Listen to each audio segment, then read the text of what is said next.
Michelle, his mother, distraught as can be. The Reiners were at wit's end. They wanted him back in rehab. Nick reportedly threatened his sister, Romy. Reports also include that over the last few weeks, Nick had been acting out of sorts, off his meds maybe one report suggesting he's back on drugs. When Roy Reiner reached out to Mel Brooks to invite him to the final memorial service for her parents, his answer came fast and firm: no. On the surface, Mel pointed to his age and declining health, saying he simply didn't have the strength anymore. But that explanation barely scratched the surface. Behind that refusal sat a weight far heavier than sore joints or exhaustion, and people could feel it immediately. As days passed, questions started buzzing louder and louder. Fans, insiders, and longtime observers couldn't understand why the comedy icon was nowhere to be seen. The silence became so intense that Mel eventually felt pushed to explain himself through a trusted journalist, Anderson Cooper, someone who had known him for years. For a long time, Mel had a quiet routine. He would visit the Brentwood home, sit beside Rob, and watch Jeopardy. Together. Simple moments, nothing flashy. After Carl Reiner passed away, those visits continued, but the atmosphere slowly changed. What once felt warm and familiar became deeply unsettling, leaving Mel shaken in ways he never expected. During those visits, Mel witnessed emotional outbursts that crossed into something frightening. Tension filled the room, voices rose, and situations escalated fast, leaving Mel alarmed and deeply concerned for Rob's safety. He urged Rob to seek outside help, to bring in professionals, to take action. But Rob refused, standing firm in his loyalty as a father. That refusal haunted Mel. Now all he was left with were thoughts that wouldn't quiet down, replaying again and again in the silence of his home. Regret pressed down on him, heavy and unrelenting, mixed with fear and a crushing sense of helplessness that felt endless. On December 21st, Rob Reiner's private funeral took place under a gray, closed sky. It was small, sealed off, and painfully quiet. No cameras, no crowd, no noise. Cold wind wrapped around the chapel as only the closest family members gathered inside, every breath heavy with grief. Before the service, Roy sat alone, phone in hand, staring at the screen for a long time. She knew exactly who she had to call and how hard it would be. When the line finally connected, her voice came out soft but steady. "Uncle Mel, today we're holding the service for my dad. I really hope you can come." On the other end, there was nothing, just silence. It stretched on so long she feared the call had dropped. Then Mel's voice finally came through, worn and strained, like he hadn't slept at all. "No, Roy, I can't." The firmness of his words hit hard. Roy swallowed, holding herself together. "You don't have to stay long, Uncle Mel. Just being there for a moment would mean everything." Mel exhaled slowly, the sound breaking as it left him. "I've already lost Carl," he said, each word landing like stone. "I can't stand in front of another coffin with that name on it. I'm sorry. Truly sorry." Roy's voice trembled, but didn't break. "My dad always said you taught him comedy, how to see life through laughter. He loved you so much. Please, it would mean the world to us." Mel answered gently, his voice filled with emotion. "My dear, I already said goodbye to Rob in my heart. From the day he called me, still excited about new ideas like always." He paused, then added quietly, "I don't want my presence to deepen the sadness. Tell everyone I love them, and tell them I'll see them again soon." It's only hard to reveal that stuff to then get told, you're a spoiled, white, rich kid, and it's like, okay, maybe all these things. You just have to know what you do, and that you have to block out all that extraneous noise, and it's hard for him because this is the first time. He's, all of a sudden, there's a lot of attention, people are talking. After the call ended, Roy lowered the phone, her hands shaking. She understood. To Mel, Rob wasn't just a friend. He was family, tied forever to Carl, the man he shared dinners and laughter with for half his life. While the ceremony unfolded elsewhere, Mel sat alone in his familiar home. The chair across from him, once filled with Carl, stood empty. The silence was sharp, almost unbearable. He turned on the TV out of habit, blue light flickering across his face, though he wasn't really watching. Leaning toward the empty space, Mel spoke softly, exhausted. "I should have gone first. It should have been me." The words fell into the stillness, unanswered, as loneliness slowly closed in on a heart that had once brought laughter to the world. But the story didn't stop there. After the funeral ended, a quiet but uncomfortable question began spreading everywhere. People whispered it, typed it, and replayed it on screens over and over again. Why wasn't Mel Brooks there? His absence became a topic of speculation, popping up in short news pieces, late-night commentary, and non-stop social media posts. A friendship that had lasted more than 50 years was suddenly picked apart with cold curiosity. At first, the questions sounded careful. Then they sharpened. Some people doubted him. Others felt let down. A few even sounded angry. How could he not show up? That sentence echoed again and again. Mel saw all of it. Every headline, every comment, every assumption. He didn't respond at first, choosing silence like he always had when dealing with pain. But this time, the silence felt heavier than usual. Eventually, pressure built. Friends urged him to speak, not to defend himself, but to explain. So Mel agreed, not to a crowd, not to cameras flashing, but through someone he trusted deeply. That person was Anderson Cooper, someone who had spoken privately with Mel many times about grief, aging, and loneliness.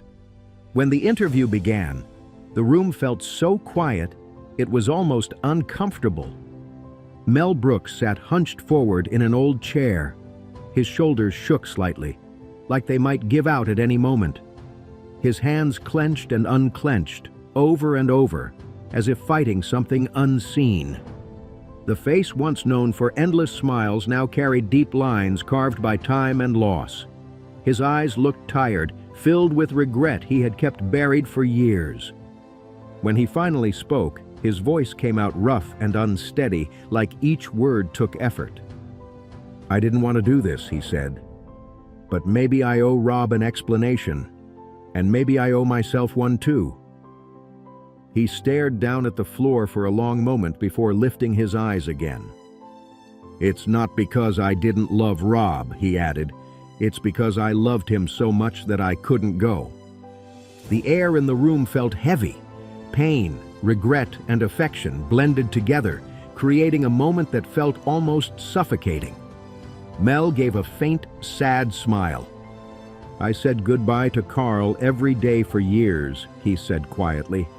"I just don't have the strength to stand in front of another coffin with that name on it." Anderson stayed silent, letting Mel speak at his own pace. "People see me as the man who makes them laugh," Mel continued softly. "But no one asks how much loss a man like that carries just to keep standing." He admitted that on the day of the funeral, he stayed inside his house the entire time. He didn't answer calls. He didn't step outside. "I cried," Mel said plainly. "I just didn't do it in front of everyone." Then he paused, his voice tightening. "Because the truth is, I feel like I could have done more, and that's something I live with." Mel then spoke about the quiet routine that once anchored his life. When Carl Reiner was still alive, no matter how busy things got, they kept one simple tradition.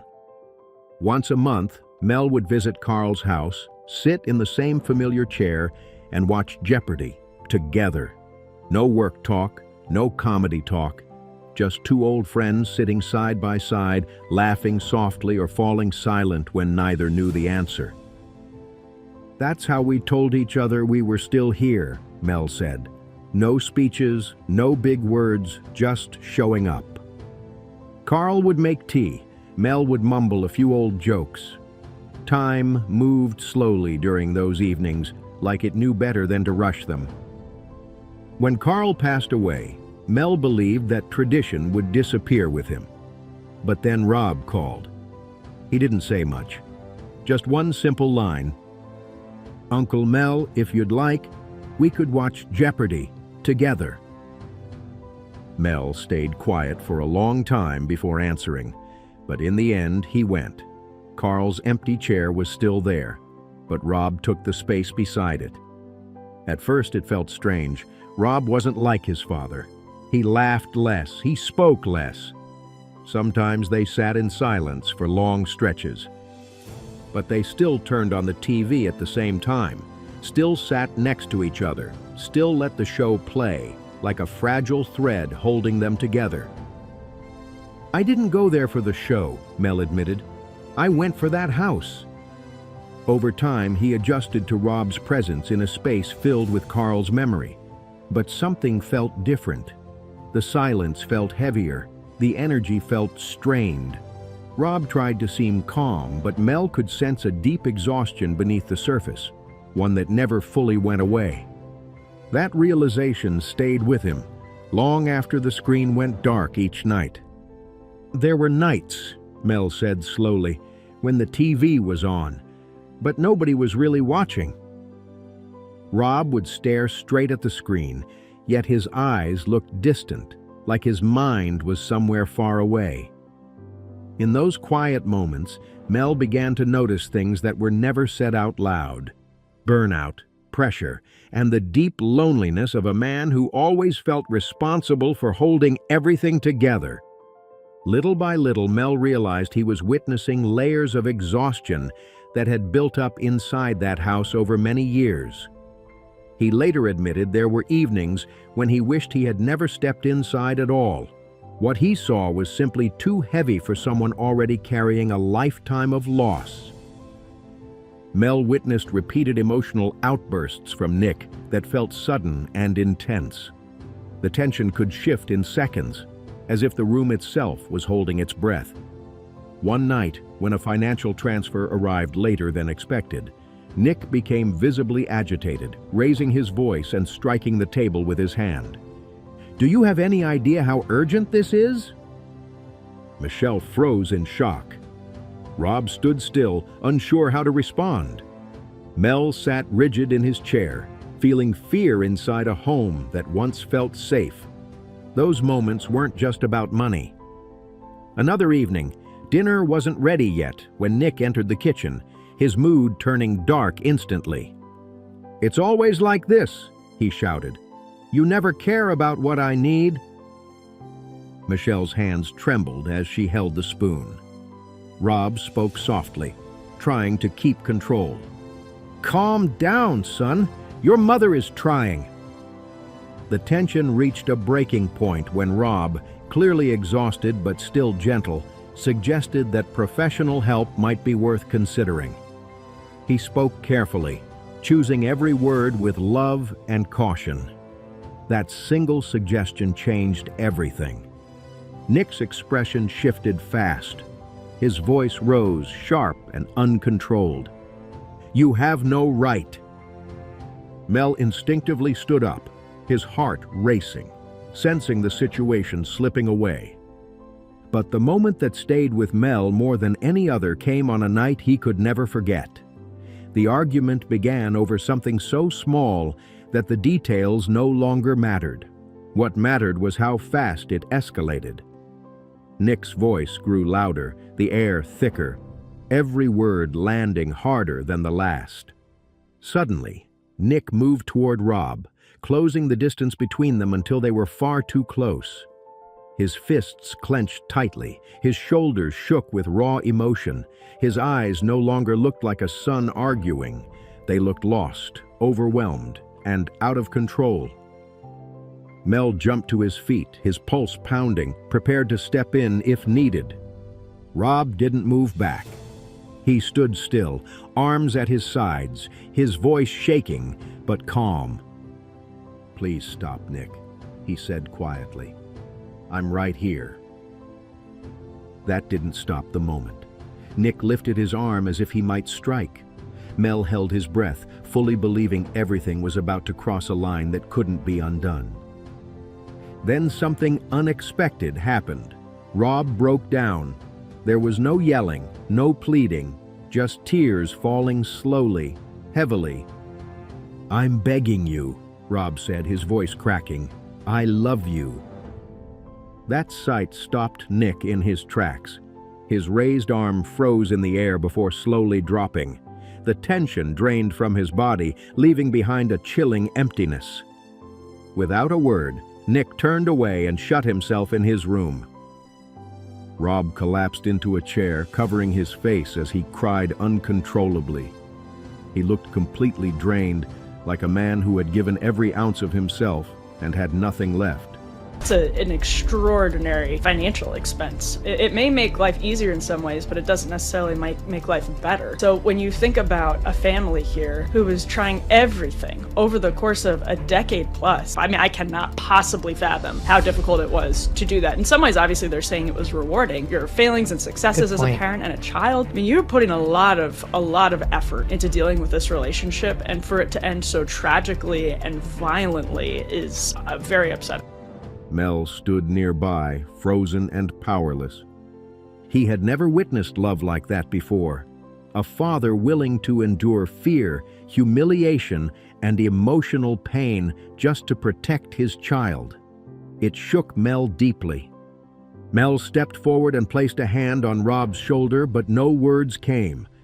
The living room felt unbearably heavy. The ticking clock echoed loudly, each second pounding in Mel's chest. Finally, Mel pulled Rob aside, his voice low but firm. "Rob, you have to get outside help. At least talk to a doctor. This is beyond what you can handle alone." He didn't break eye contact, his face tight with fear, every line etched with urgency. Rob listened in silence, his expression torn, as if trying to absorb the words without letting them break him. Then Rob shook his head. His eyes were red and swollen, his voice hoarse. "No, Mel, he's my son. I can't do that to him." Those words weren't just an answer. They were a promise. A declaration that his love for Nick outweighed everything else, even his own safety. In Rob's eyes, Mel saw something familiar and terrifying at the same time, pure devotion mixed with dangerous denial. Mel never forgot the weight that settled on his chest in that moment. Every breath felt tight. He knew Rob wasn't being stubborn. He was desperate, trapped between love and fear. Part of Mel wanted to shout, to break through that wall of devotion and pull his friend away from disaster. But another part of him fell silent, realizing there was nothing he could do except watch a man he loved cling to the belief that patience alone could save his child. The silence felt so deep that even breathing sounded too loud. Mel knew then that every warning, every piece of advice meant nothing if Rob refused to hear it. With each passing minute, the sense of danger felt heavier, closer, like something unseen pressing in from all sides. Yet Mel stood there frozen, saying nothing, shaking with a fear that words couldn't explain, fear rooted in loyalty, history, and friendship. In that moment, everything felt pointless against blind love. Mel finally stepped back, quietly pulling away. He knew he had tried, that he had done what he could, but the helplessness didn't leave. Rob truly believed that patience alone would fix everything, that forgiveness without limits would somehow bring his son back. Mel's vision blurred as he stood in the dim room, already feeling regret settle deep in his chest.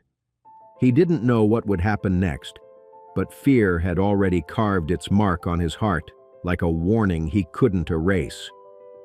After the events of December 14th, Mel was haunted non-stop by the same thoughts replaying over and over. What tormented him most wasn't the anger he had witnessed. It was Rob's unconditional love, a love that had crossed into dangerous territory. Mel believed Rob loved his son with everything he had, but he also saw something else. Love without boundaries. Love that never said no. Love that slowly erased safety. Rob never said no, Mel admitted painfully. He believed patience alone would save his son. There was no bitterness in his voice, only sorrow. In that house, Mel felt Rob had confused love with sacrifice. Rob absorbed every fear, every emotional wound, every tense moment just to protect the fragile idea that his family was still whole. He believed endurance was love. But Mel saw the truth clearly. Sometimes love means stopping someone, he said quietly.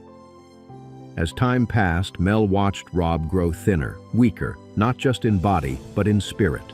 The strong, witty man he once knew was gone. In his place stood a father constantly on edge, measuring every word, every movement, afraid that one wrong step might trigger another eruption. Michelle lived in the same quiet fear, yet neither of them spoke it aloud, because admitting it felt like admitting failure. What hurt Mel the most was the question that wouldn't leave him alone.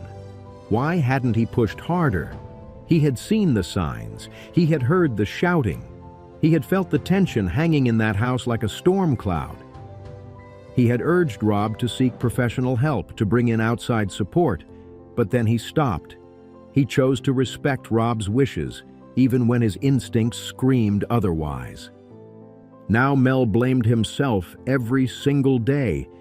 He believed that if he had spoken sooner, louder, more firmly, if he hadn't stayed silent to protect Rob's feelings, maybe things wouldn't have reached such a devastating end. "I chose to be a friend," Mel said bitterly, "when I should have been the one to stop it." That regret followed him like a shadow. He wasn't just grieving Rob and Michelle. He was grieving the fact that he had stood so close to disaster and still watched it unfold. "I didn't cause it," he whispered, "but I wasn't brave enough to stop it either." That inner torment explained everything. Mel didn't skip the funeral because he didn't care. He stayed away because he was afraid that standing in front of that coffin would shatter what little strength he had left. "I can't bear it," he admitted. "I'm almost 100 years old, and my heart doesn't have room for more guilt." He feared breaking down completely, feared whispering apologies that could never be answered, feared that seeing Rob one last time would blur grief, regret, and self-blame into something unbearable. For Mel, not attending the funeral was the only way to stay standing. In the long, quiet nights that followed, one question refused to leave him alone. Can a father's love save someone, or can it also destroy? And was the silence of an old friend the greatest mistake of his life?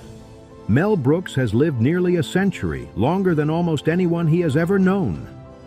Now, at 99, people wonder how he lives. Is he lonely, counting days, waiting for reunion? Or is he still standing strong, carrying memories heavier than most could survive? Born Melvin James Kaminsky on June 28, 1926 in Brooklyn, New York, he came from a poor Eastern European Jewish family. His father died when Mel was just 2 years old, leaving his mother to raise 4 boys alone. Hardship shaped him early, but nothing in those long years prepared him for the weight of loving, losing, and wondering what might have been. Mel was the youngest, small, fragile, and an easy target growing up. He later admitted, "I got beaten up every day, so I learned to make people laugh just to avoid getting hit." Humor became his first line of defense, his survival tool in a rough world. That tough childhood in Williamsburg didn't break him. It shaped him. His mother worked non-stop in a garment factory, yet somehow kept warmth and laughter alive at home. Even with little money, she filled the house with energy and love, and that balance of struggle and joy stayed with Mel forever. By 14, Mel was already playing drums at Catskills resorts, mixing with seasoned performers and soaking it all in. He was mentored by legendary drummer Buddy Rich, learning discipline and timing the hard way. By 16, he stepped in for a sick MC one night and absolutely crushed it. The crowd erupted, and Mel knew something had clicked. Later, he laughed about changing his name to Mel Brooks, using his mother's maiden name to keep things simple. "From that moment," he said, "I knew I was born to make people laugh." That wasn't ego. It was instinct.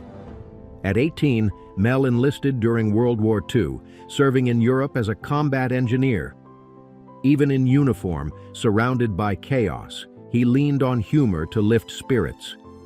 He entertained fellow soldiers whenever he could, proving that laughter mattered, even in the darkest moments. After the war, he returned to the Catskills, stepping fully into comedy as a performer and master of ceremonies. He later called the Borscht Belt his Comedy University, where he learned how to work a crowd night after night. "That's where I learned to make people laugh until they cried," he said proudly. For years, Mel worked quietly behind the scenes. His real breakthrough came when he joined your show of shows as a writer, working alongside future legends. That room was stacked with raw talent, and Mel sharpened his craft fast. Alongside Rob Reiner, he created the legendary 2,000-year-old man recordings. The idea was simple. Carl interviewed Mel as a man who had lived for 2,000 years, and they improvised everything. "We never planned it," Mel said. "We just talked, and suddenly it exploded." Those albums sold millions.